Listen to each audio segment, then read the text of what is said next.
Sissa? Jess, kan ons 'n bietjie chat? Okay.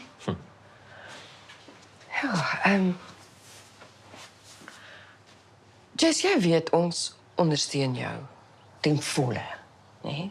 Ongeag wie of wat jy is.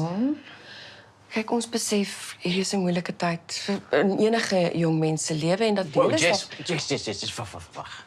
Kom sit net gou rukkie. Ons praat net gou hieroor. So ja, sexual preference. Preference is orientation. Preference laat dit klink as so een of ander keuse daarin is. En daar's nie.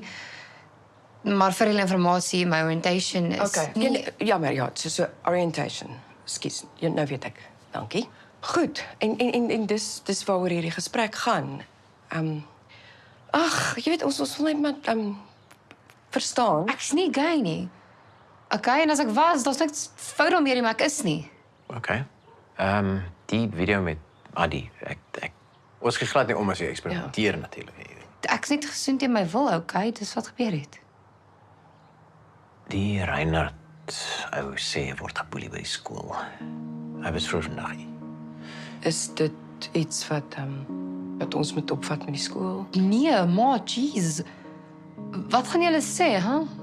Daar's 'n video van Jessica wat rondgaan wat 'n ander meisie soen nadat sy gedrink het by 'n partytjie. As dit vir die skool uitkom, is my kans om hoofmeisie te wees verby. Kan ek net self hierdie gemors skoonmaak en kan ek net spys kry? Jeez.